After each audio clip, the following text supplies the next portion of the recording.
Fight చేయలేదు, తను నాతో ఫైట్ చేసింది. నేను నేను నీకు బెస్ట్ ఫ్రెండ్ చెప్పానంటే నువ్వేంటమ్మా నాకు ఇట్లా ఇట్లా అని మళ్ళీ మళ్ళీ వచ్చి గెలికింది. మాధురి గురించి ఏం చెప్పాలంటే ఏం చెప్పాలో అని అనిపిస్తుంది. ఏదైనా చెప్తే అసలు ఎట్లా తీసుకుంటుందో అనేసి అనిపిస్తుంది. తన మనసు మంచిది కానీ నోరు వచ్చేసి గుంటూరు కారం. సో అట్లాంటి వ్యక్తులతో నువ్వు ఏదైనా చెప్తే కరెక్ట్ అమ్మా అని చెప్పాలి, లేకపోతే మేమే తలకొట్టుకోవాలి. కానీ she's a sweetheart and she's very close to me. I'm very happy. ఇట్లాంటి ఒక వ్యక్తి నన్ను మించి ఎవరికైనా ఇంకా గట్స్ ఉందంటే ఆ హౌస్లో ఒకటే వ్యక్తి వచ్చి వెళ్ళిపోయిందంటే అది మాధురినే. అనిపించిందా మీకు కూడా?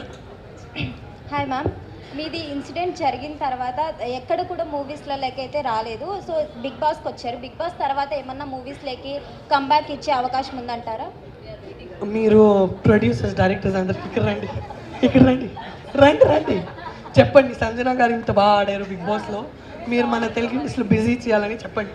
ఓకే, సంజన గారు ఒక లేడీ ఫైటర్. సో ప్రతి ఒక్క డైరెక్టర్ కానీ ప్రొడ్యూసర్ కానీ ఎవరైనా సరే మూవీస్లలో ఛాన్స్ ఇవ్వాలనుకుంటే ఖచ్చితంగా కరెక్ట్ పర్సన్కే మీరు అయితే ఛాన్స్ ఇస్తారు, సంజన గారికి అయితే. సో ఒక్కసారి సంజన గారి జర్నీ చూడండి, తప్పకుండా ఇస్తారు. చాలా కష్టపడింది చెప్పండి. ఓకే, చాలా కష్టపడ్డారు. బిగ్ బాస్లో కూడా మనం అందరం చూసాం కదా, ఒక లేడీ ఫైటర్ ఎలా కష్టపడితే అలా ఉంటుంది అనేది. సో మనకి సంజన గారు ఏ లాంగ్వేజ్ అయినా సరే మనకు సంజన గారు అంటే తను చేయాలనేసి తపనతో ఉంది.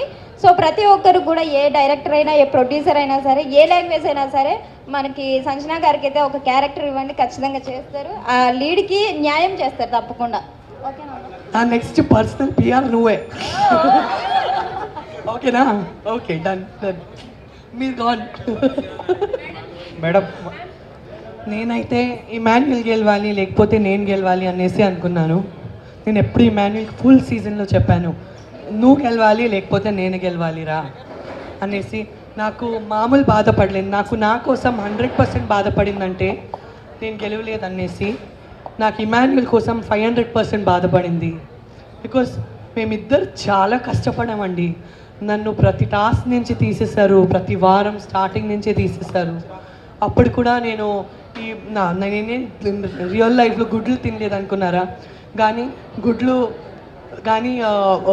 ఆ గుడ్లు రిస్క్ తీసుకోవడం కానీ, ప్రాంక్స్ చేసే రిస్క్ తీసుకోవడం కానీ, అందరితో మాటలు పడడం కానీ, అవన్నీ ఎవరితో మాటలు పట్టడం ఇష్టం లేదు లైఫ్లో.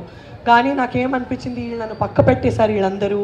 నేను టాస్క్లో లేను, నన్నే టార్గెట్ చేస్తున్నారు, ప్రతి వారం నన్నే టార్గెట్ చేస్తున్నారు. నేను ఏదైనా యునిక్ చేసేసి నేను కనపడాలి, ఏం చేయొచ్చు అనేసి నేను నా రెప్యుటేషన్, నా మర్యాద రిస్క్ చేస్తూ ఆడాను.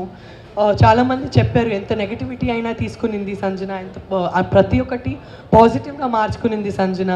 ఆ దేవుడే నా ఎఫర్ట్స్ చూశారు. నా కళ్ళలో నీళ్ళు ఉంటే కూడా లేదు, నేషనల్ టెలివిజన్లో ఉన్నాను, నేను ఓడిపోయి ఇంటికి పోకూడదు, వీళ్ళు నన్ను తీసేస్తే ఏంటి, బిగ్ బాస్ ఉన్నారు, నేను బిగ్ బాస్ ఇంట్లో ఉన్నాను, బాధగా ఉండకూడదు, నేను నా స్ట్రెంగ్త్ చూపించాలి, నేను ఎంత పెద్ద ఫైటర్ అని చూపించాలి.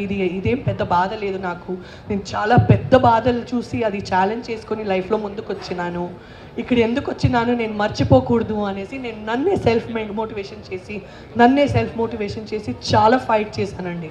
సో ఫస్ట్ నేనే విన్నర్ అవ్వాలని అనుకున్నాను, కానీ నేను కాకుండా ఇమాన్యుయల్ అవ్వాలని అనుకున్నాను.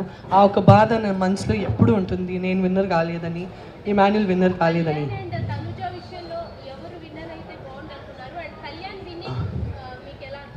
నాకు చాలా ఆనందంగా ఉండే కళ్యాణ్